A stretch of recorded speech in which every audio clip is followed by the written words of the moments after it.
Welcome to Montage Microchurch Network, where we are making disciples by loving Jesus and loving people.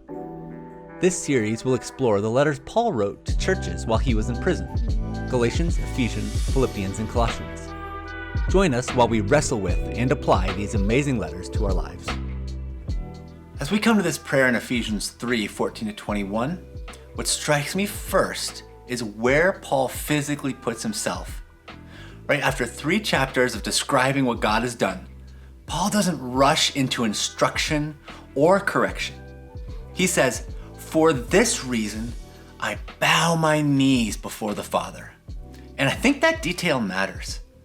Paul's just walked through adoption and redemption and reconciliation and resurrection life and the mystery of God bringing Jews and Gentiles together into one body.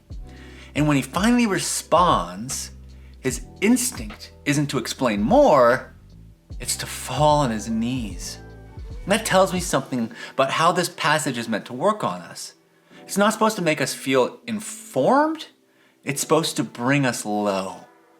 Paul prays that God would strengthen us in our inner being through the Spirit. And that phrase, you gotta slow you down a little bit because I spend so much energy trying to manage the outside of my life.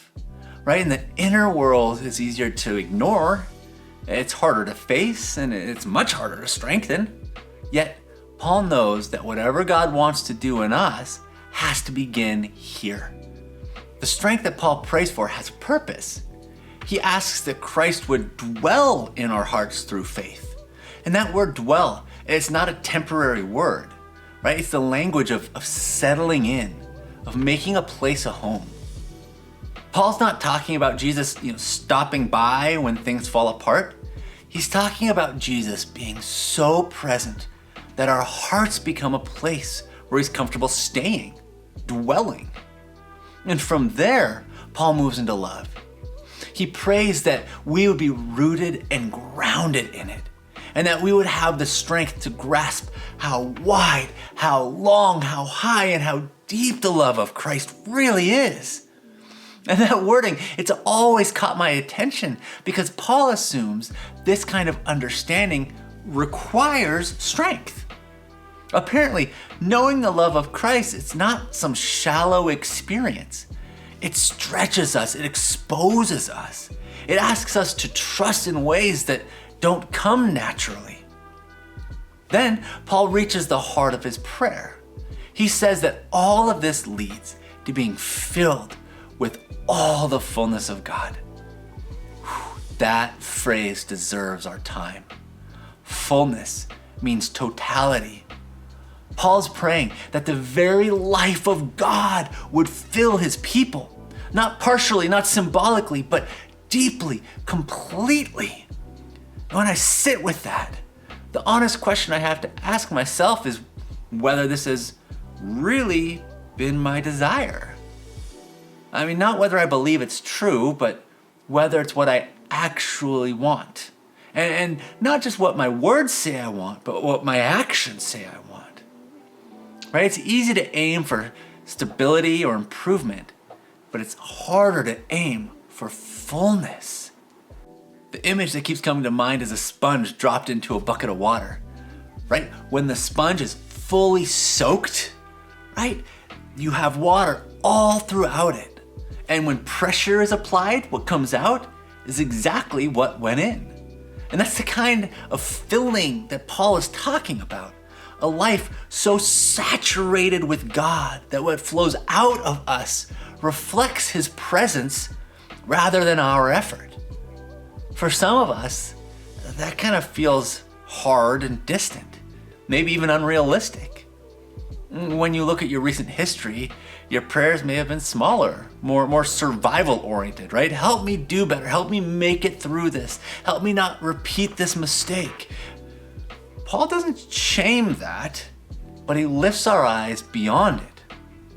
What I love about the timing of this prayer is what comes right after it, right? Paul says that God is able to do far more abundantly than all we ask or think, according to his power at work within us. In other words, if being filled with the fullness of God feels impossible, Paul would agree with you, and then he would remind you that impossibility is not a problem when God is the one doing the filling. Here's the part that still challenges me. Paul connects fullness not to effort, but to love. Right? He says we come to be filled as we know the love of Christ. A love that actually goes beyond what we can fully understand. Runs against my instincts a little bit. I want something to work on, something to fix, something to complete. But Paul is pointing us towards something we receive and we continue to receive. This changes how I think about my relationship with Jesus. It's not a moment I passed through or a box I checked. It's a life that I'm meant to grow into, knowing him more deeply, trusting his love more fully, becoming over time a place where he truly dwells. So before we just rush past this prayer, I think we need to do what Paul does and stop long enough to get on our knees.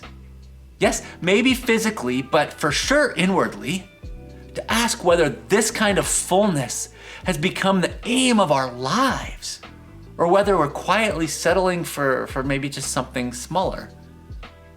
So I want to challenge you to take a moment right now and sit in that question with God. No words on the screen, no explanation, just space to tell him honestly whether you want to be filled with all his fullness and to ask him to grow that hunger and desire in you. So I'm going to give us our questions this week, but before you just turn off the video and go on to the next thing, please take a few minutes to kneel before God and ask him those questions. So when we get together, here are some of the things we'll talk about. When you think about your relationship with God right now, what feels most true to you? Like growing, stuck, or simply tired? And why do you think that is? Okay, number 2, Paul prays that we will be filled with all the fullness of God. What do you think you've been aiming for instead of that? And maybe even unintentionally? And lastly, what might it look like in real life this week to slow down enough to actually receive God's love rather than trying to accomplish something for him? I know I struggle with that. I want to do and be good and get it right, but God just wants me. So again, before moving on with life, please take a few moments. Get on your knees if you can, and spend some time asking God to fill you with all of his fullness. I love you guys. Thank you for watching. If you would like more content, to connect with us, or to explore more of who we are as a network, visit montagemicro.church.